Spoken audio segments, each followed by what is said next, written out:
The paper that I've been assigned is Requirements Engineering and Society, a perspective on requirements engineering in times of smart cities and smart rural areas. The main focus of this paper was to define strategies needed for requirements engineering in rural areas. While in order to do so, they also had to define stakeholders for a large-scale project. They demonstrated their methodological framework that they used, and they showed an application of end user social context towards requirements engineering. And all of this was done with a goal to encourage discussion amongst professionals in requirements engineering field with regards towards social context. Now, this I thought was interesting in and of itself because the idea of applying our requirements engineering for software in a social situation, in a social experiment, is intriguing to me because it's not something that you initially think of when you think of writing requirements for software.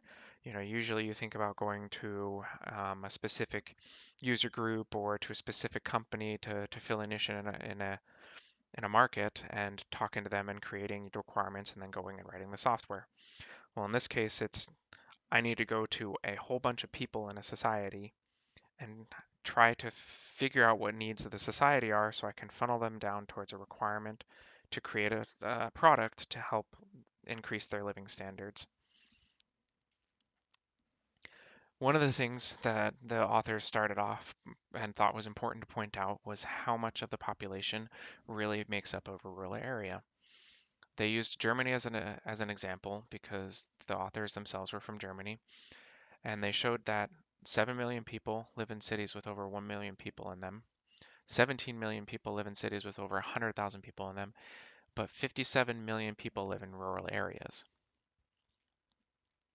This just goes to show that if this method can be refined and fine-tuned, then it can affect a lot of people. Now, defining stakeholders in such a large-scale project with a large-scale user audience, it's difficult. Um, you have to find a large variety of people with different backgrounds to create a good sample of the community. One thing that I thought of in addition to this that could have been integrated and wasn't was finding a way to balance the number of stakeholders with variety uh, or coverage of the community. So in essence, you want to find the point where you cover enough of the people without getting too many stakeholders. Because if you try to appease too many people, then you run into problems of trying to create definitions of requirements because you're trying to cover so many different ideas. But at the same time, if you don't have enough, then you're not covering getting a good representation of a large percentage of the community. Now, I think that this could have been accomplished by taking a different approach in different communities.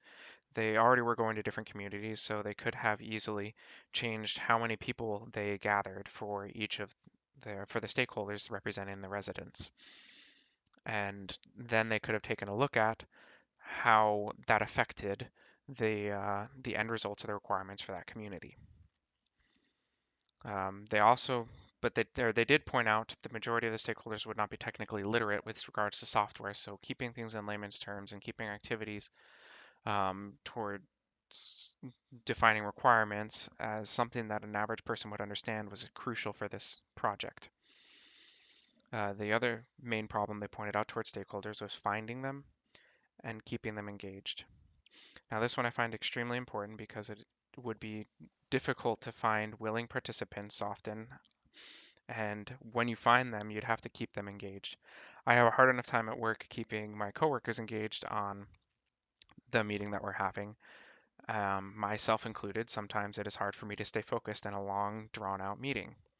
Now, with that in mind, take that outside of work and you're now volunteering to do something and now you're sitting in a meeting and it can drone on and on. So the authors did a good job of taking this into consideration to try to keep the stakeholders, the volunteers, willing and engaged throughout the process so that they could have a good set of data from them. And then they define the stakeholders into three groups, one being the residents, two being visitors. Visitors in this case represents professionals or people who were interested in the study and came to visit the area. And then the interior architects being people internal to their team. Um, I think the interior architects are very integral and important because it allows there to be a filter for limitations of software and being able to take what the residents and what the visitors have brought and put them into a little bit more of a context of requirements that can be fulfilled. Now, in their project, they used what was called a living lab approach. Now, it's basically what it sounds like. You're taking what you would do in a lab environment or in an office space or, at work kind of thing, and putting it into a living scenario, making it a living, breathing entity. It opens research and innovation into the ecosystem of the society that they're the rural area that they're in.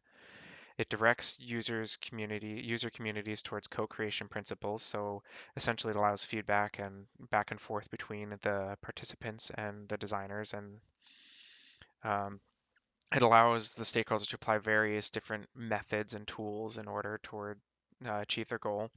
And then in this case, it's really good for continuous and close collaboration with the residents.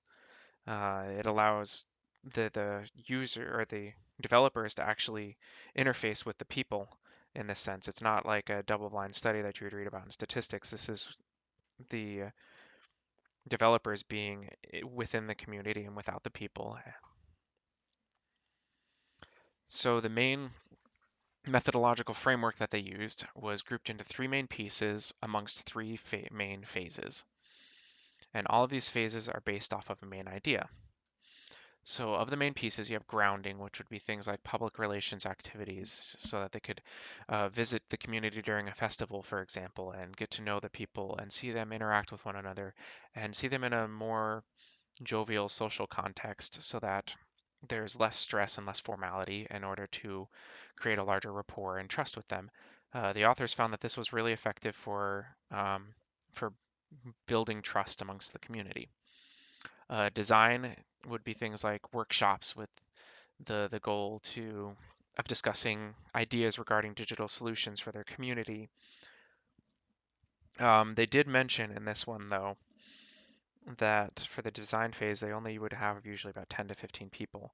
They didn't mention how large the community was, so maybe that was a better representation than I'm thinking. But, when I think of a rural area, yes, they could be an area of just a couple hundred people, but in general, I think of, a few thousand people being a rural area to maybe like 20,000 people. I feel like 10 to 15 people is a little bit too small of a representation, and they could have done a better job of finding a better representation of the population or a larger representation of the population. But the third main piece would be evaluation. This is aimed to get feedback from both residents and visitors in order to integrate and improve.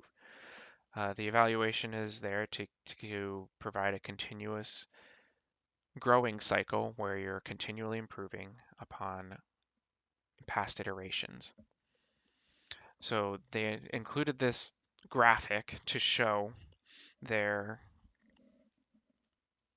their methodological framework and according to this living lab approach. So you have your base idea here, which is then put into a planning phase, this is all done initially before you get into the rural area, into the society. And once you get there, you do some grounding activities and design and evaluation with regards to general concepts.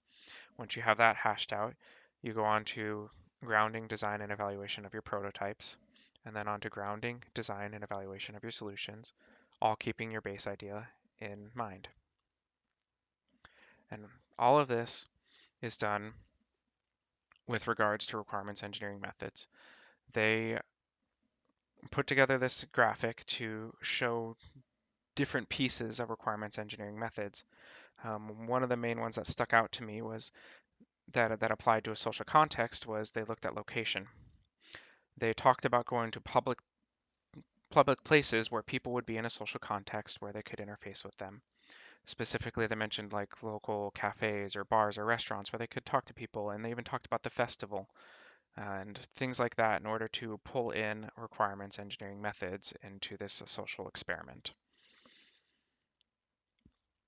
Then this is the main points of this paper.